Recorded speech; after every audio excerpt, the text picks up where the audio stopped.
ஏங்க நீங்கள் எப்பாவது ஒருத்தவங்கள திடீர்னு நினச்சிருக்கீங்களா? எந்த ஒரு ரீசனுமே இல்லாமல் ஒரு வாசம், ஒரு வாய்ஸ், ஒரு சிரிப்பு திடீர்னு மனசுக்குள்ளே வந்துடும். அண்ட் அந்த மொமெண்ட்டில் மட்டும் அவங்க நம்ம பக்கத்தில் இருக்காங்கிற மாதிரி ஃபீல் ஆகும். என்னோடய வாழ்க்கையில் அப்படி ஒரு ராத்திரி இருந்துச்சு.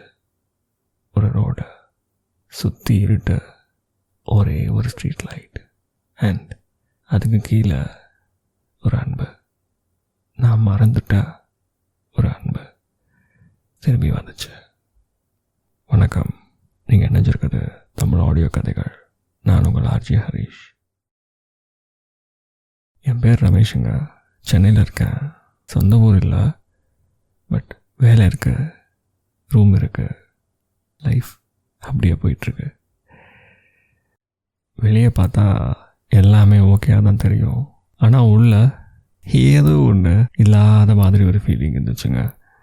அண்ட் அந்த ஃபீலிங்க்கு ஒரு பேர் சொல்லணுன்னா என்னோட அம்மா. எஸ், முதல்ல சிட்டிக்கு வந்தப்போ ஒவ்வொரு வாரமும் கால் பண்ணுவேங்க, ஒவ்வொரு வாரமும். அப்புறம் போக போக அது குறைய ஆரம்பிச்சிருச்சு. இன்ஃபேக்ட் பேசி முடிக்கிறதே வந்துட்டு அப்ரப்டாக கட் பண்ணுற மாதிரி தான் வரும். சரிம்மா பிஸியாக இருக்கேன் அப்படின்னு கட் பண்ணிடுவேன். அவங்களும் அதுக்கு மேலே எதுவும் பதில் சொல்ல மாட்டாங்க, இல்லை கேட்க மாட்டாங்க, அப்படியே ஃபோன் வச்சுருவாங்க. நம்ம ரிலேஷன்ஷிப்ஸ்லாம் இருக்குல்ல, அதில் வர சில விதமான டிஸ்டன்ஸ்கள் சண்டையாலலாம் வரும். அது ஆப்வியஸ், அது யதார்த்தமான விஷயம் இல்லையா? பட் சண்டையே போடாமல் ஒரு சில விஷயங்கள்னால டிஸ்டன்ஸுங்கிறது உருவாகும். அந்த மாதிரி ஒரு விஷயந்தான் இந்த நேரம் காலம் போக போக தானாகவே அந்த காலங்கிறது ஒரு டிஸ்டன்ஸை உருவாக்கிடும். புரியல. நான் தினமும் நினைப்பேங்க, இன்றைக்கி பண்ணணும் கால், இன்றைக்கி கண்டிப்பாக கால் பண்ணுறோம் அம்மாவுக்கு அப்படின்னு.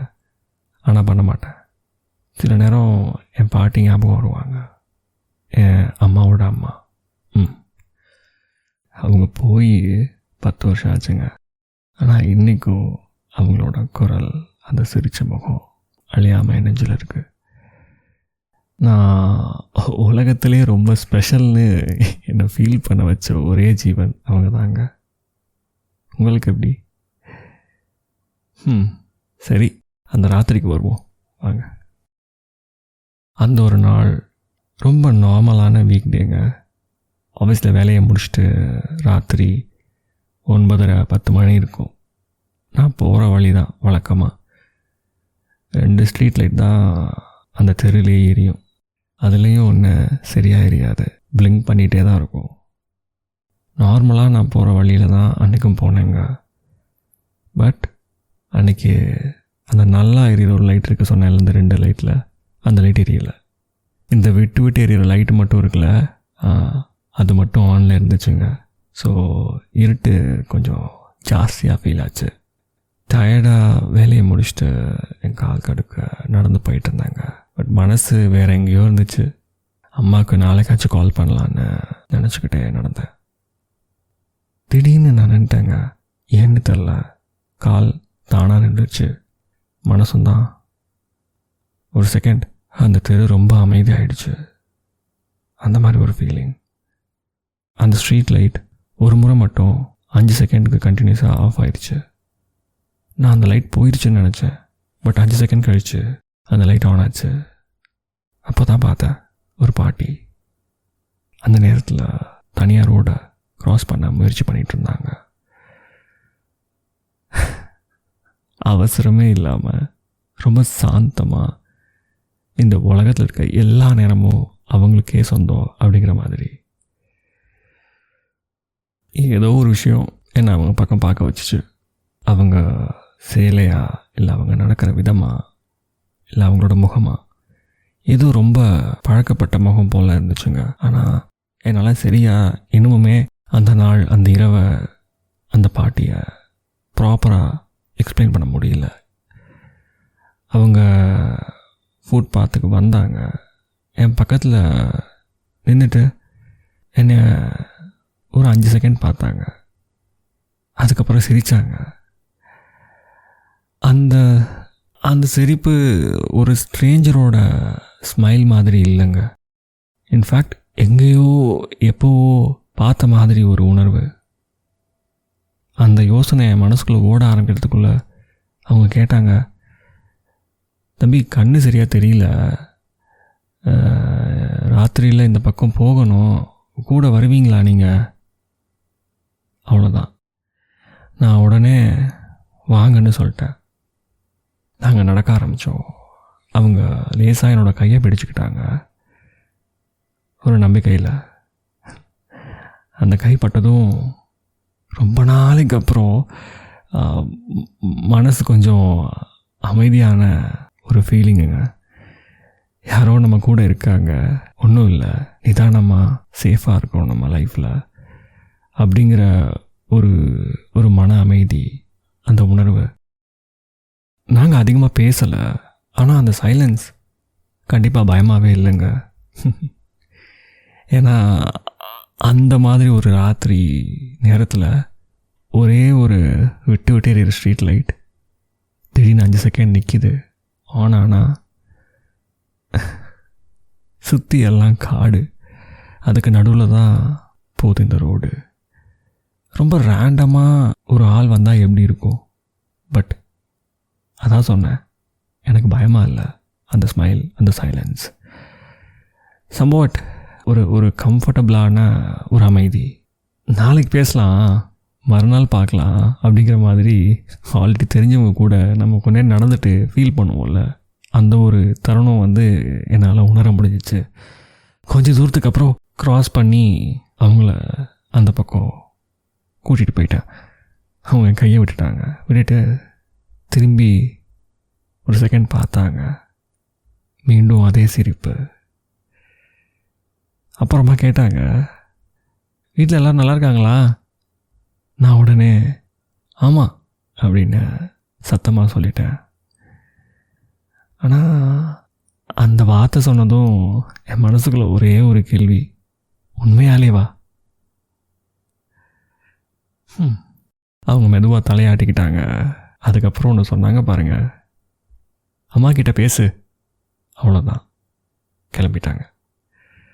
அந்த வார்த்தை இருக்குல்ல, எனக்குள்ளே எங்கேயோ ஏதோ ஒரு மாதிரி பண்ண ஆரம்பிச்சிருச்சு. என் பிரெயின் அப்போ தான் அதை ரிசீவ் பண்ணி நான் தலையை குனிஞ்சரோட பார்த்துட்டு திரும்பி அவங்கள பார்க்குறதுக்காக அந்த சைட் பார்க்குறேன், ஒரு கேள்வி கேட்கலான்னு. ஆனால் ஆளையே காணோம்.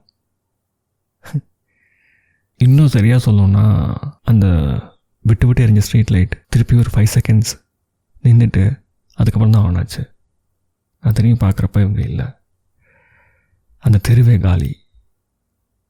அந்த மொமெண்ட் என்னோடய பாட்டியோட முகம் ஞாபகம் வந்துச்சுங்க. நான் கன்ஃபார்ம் பண்ணல, ஆனால் என் மனசுக்கு ஏற்கனவே தெரிஞ்சிருந்துச்சு. வீட்டுக்கு போனேன் ரொம்ப வேகமாக. சாப்பிட்லாம் இல்லைங்க, ஃபோனை ஸ்க்ரோல் பண்ணேன், சும்மா பெட்டில் கொஞ்ச நேரம் உட்காந்துருந்தேன். அம்மா கிட்ட பேசு, அந்த வார்த்தை அது மட்டும் என் மைண்டை விட்டு வெளியவே போகலை. எத்தனை நாள் ஆச்சு அம்மாவோட வாய்ஸை ப்ராப்பராக கேட்டு. ஃபோனை எடுத்தேங்க. அவங்க எப்படி இருக்காங்கன்னு கேட்கணுன்னு உதடு வரைக்கும் நின்றுச்சு. அம்மாவோட காண்டாக்டை ஓப்பன் பண்ணேன், கால் பட்டனை பார்த்தேன், ஆனால் கால் பண்ணலை.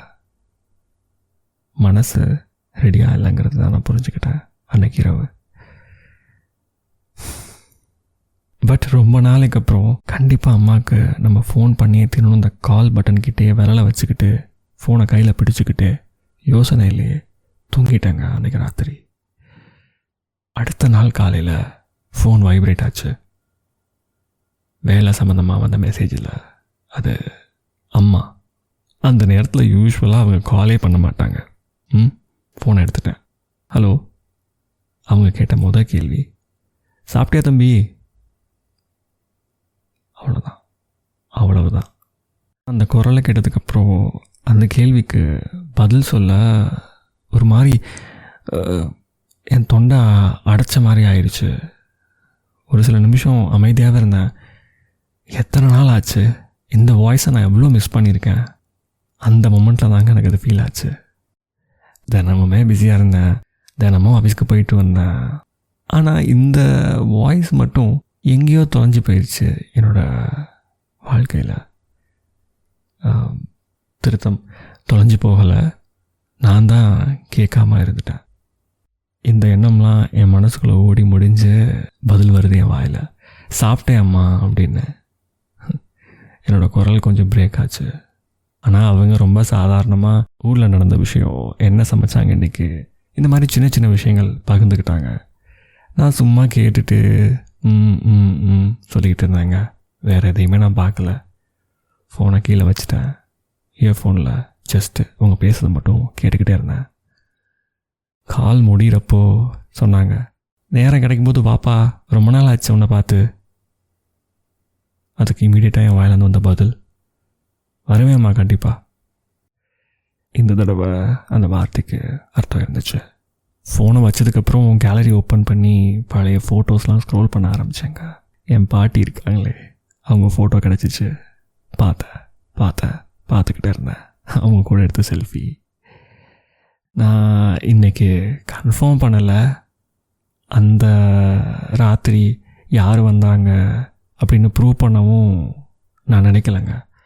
ஆனால் என் மனசு அதுக்கான ஏற்கனவே அது தெரிஞ்சிருக்கு, அதை உணர்ந்துச்சுங்கிறது தான். இது நீங்கள் நம்புங்க நம்பாதீங்க சரிங்களா. ஆனால் இந்த உலகத்தில் சில அன்புகள் இருக்குது. அந்த அன்பு டயத்தையும் தாண்டி, டிஸ்டன்ஸையும் தாண்டி, நம்ம கவனிக்காமல் விட்ட சைலன்ஸை கூட தாண்டி வந்துடும். எஸ், உங்களுக்கும் ஒரு அம்மா இருக்காங்க, ஒரு பாட்டி இருக்காங்க. அவங்க இருந்தாலும் இல்லாட்டியும் அவங்க அன்பு மட்டும் எங்கேயுமே போகாதுங்க. எத்தனை நாள் ஆச்சு வீட்டுக்கு கால் பண்ணி? என்கிட்ட பதில் சொல்லாதீங்க. நீங்கள் வீட்டை விட்டு வெளியூரில் படிக்கிறீங்களா இல்லை வேலை பார்க்குறீங்களான்னு எனக்கு தெரியல. பட் இந்த வீடியோ முடிஞ்சோன்னே ஒரு ஃபோன் கால் பண்ணி ஜஸ்ட் சாப்பிட்டீங்களா அப்படின்னு மட்டும் கேளுங்க. இது என்னோட குட்டி ரெக்வெஸ்ட். சரிங்க, நான் கிளம்புறதுக்கான நேரம் வந்துடுச்சு. பட் அதுக்கு முன்னாடி நெக்ஸ்ட்டு கதையோட டீசர் சொல்கிறேன், கேட்டு போகிறீங்களா? வாங்க. ஒரு பஸ்ஸு, 2 பெண்கள். ப்ராப்பராக அது வரைக்கும் பேசிக்கிட்டதே கிடையாது. ஆனால் அவங்க 2 பேருக்குள்ளே ஏதோ ஒரு ஸ்பார்க் இருந்துக்கிட்டே இருக்குது. ரெகுலராக பயணிக்கிறாங்க அதே பஸ்ஸில். அந்த ஸ்பார்க் என்ன ஸ்பார்க்? இணைஞ்சிருங்க. வர வெள்ளிக்கிழமை மீண்டும் சந்திப்போம். நன்றி.